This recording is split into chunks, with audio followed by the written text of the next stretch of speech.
कैसे हैं? उम्मीद करते हैं आप सभी अच्छे होंगे। तो आज का प्रश्न है गोला से संबंधित। प्रश्न क्या है आपको स्क्रीन पर दिख रहा है, हम आपको पढ़कर बताते क्या है प्रश्न। प्रश्न है, यदि किसी गोले की त्रिज्या को 3 गुना कर दिया जाए, क्या करना है? यदि किसी गोले की त्रिज्या को 3 गुना कर दिया जाए तो आयतन उसका कितना गुना हो जाएगा, हमें ये बताना है। तो सबसे पहले हमें ये देखना है कि हम गोला के बारे में पढ़ने वाले हैं। तो सबसे पहले हम गोला के जितने सारे सूत्र बनते हैं वो हम देख लेते हैं, उसके बाद हम इस प्रश्न को सॉल्व करेंगे। कितना इजी तरीके से आपको देखना है। तो चलिए शुरू करते हैं। अब गोला, तो गोला के बारे में ध्यान से देखिए। ये आपको स्फीयर है गोला, ठीक है। अब गोला में आपको मिलने वाला क्या है, तो सिर्फ आपको आर के वैल्यू चाहिए। क्या है? आर के वैल्यू आपको, ये आर हो गया। अगर इस पूरा मिला दे तो ये डायमीटर हो जाएगा, व्यास।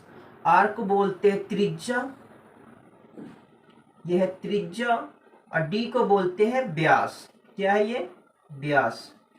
अब हम गोला से कितना भी संबंधित सूत्र होने वाले हैं वो हम देखेंगे। ध्यान से देखिए, पहला सूत्र क्या होगा? पहला आपका फॉर्मूला क्या हो जाएगा कि गोला का पृष्ठीय क्षेत्रफल, गोला का पृष्ठीय क्षेत्रफल, तो गोला का पृष्ठीय क्षेत्रफल होता है 4 पाई आर स्क्वायर। क्या होता है गोला का पृष्ठीय क्षेत्रफल? 4 पाई आर स्क्वायर। अगला सूत्र क्या होगा? गोला का आयतन, गोला का आयतन, तो गोला का आयतन होता है 4/3 पाई आर क्यूब। ये है गोला का आयतन। अब हम लोग देखेंगे अर्धगोला। तो ये अर्धगोला देखिए, ये है आपका अर्धगोला। तो अर्धगोला का क्या सूत्र हो जाएगा? अर्धगोला का वक्र पृष्ठ क्षेत्रफल, वक्र पृष्ठ क्षेत्रफल क्या होता है? 2 पाई आर स्क्वायर। उसका आधा, गोला का जो वक्र पृष्ठ क्षेत्रफल, गोला का जो पृष्ठीय क्षेत्रफल होगा उसका आधा हो जाएगा अर्धगोला का वक्र पृष्ठ क्षेत्रफल 2 पाई आर स्क्वायर। अगला सूत्र 4 नंबर, अर्धगोला का कुल पृष्ठ क्षेत्रफल, कुल पृष्ठ क्षेत्रफल हो जाएगा आपको 3 पाई आर स्क्वायर। क्या हो जाएगा?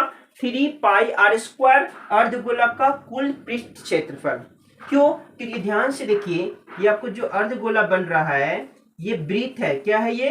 वृत्त। इसमें अर्धगोला का वक्र पृष्ठ क्षेत्रफल में ये वृत्त का क्षेत्रफल आपका ऐड हो जाएगा। वृत्त का क्षेत्रफल क्या होता है? पाई आर स्क्वायर, ठीक है ना। तो पहले से था 2 पाई आर स्क्वायर, आइए 1 पाई आर स्क्वायर कितना जाएगा? 3 पाई आर स्क्वायर। क्या किए हैं? अर्धगोला के कुल पृष्ठ क्षेत्रफल निकालने के लिए हम लोग वृत्त का क्षेत्रफल को ऐड कर दिए। ये हो गया अर्धगोला का कुल पृष्ठ क्षेत्रफल 3 पाई आर स्क्वायर। अगला प्रश्न हो जाएगा सूत्र अर्धगोला का आयतन। तो अर्धगोला का आयतन जो होता है 2/3 पाई आर क्यूब। ये है सूत्र। क्या क्या सूत्र देखें? गोला का पृष्ठीय क्षेत्रफल 4 पाई आर स्क्वायर, गोला का आयतन 4/3 पाई आर क्यूब, फिर इसी तरह अर्धगोला का वक्र पृष्ठ क्षेत्रफल 2 पाई आर स्क्वायर, अर्धगोला का कुल पृष्ठ क्षेत्रफल 3 पाई आर स्क्वायर, और वक्र पृष्ठ क्षेत्रफल में हम वृत्त का क्षेत्रफल जोड़ देंगे तो कुल पृष्ठ क्षेत्रफल निकल जाएगा अर्धगोला का। फिर अर्धगोला का आयतन 2/3 पाई आर क्यूब। अब प्रश्न क्या है? प्रश्न ही है कि गोला के त्रिज्या को क्या कर देना है? 3 गुना कर देना। पहले आर है, अब इसको 3r कर देना। तो ध्यान देखिए, पहले का जो आयतन होगा 4/3 पाई आर क्यूब, और अभी का जो बनेगा 4/3 पाई आर क्यूब, उसमें क्या करना? सिर्फ आर की जगह पर हमें क्या कर देना है? 3r रख देना है। क्यों? क्योंकि आर अब कितना हो गया? 3 गुना हो गया। त्रिज्या कितना हो गया? 3 गुना। तो बाकी सब आपका क्या हो जाएगा? कट जाएगा।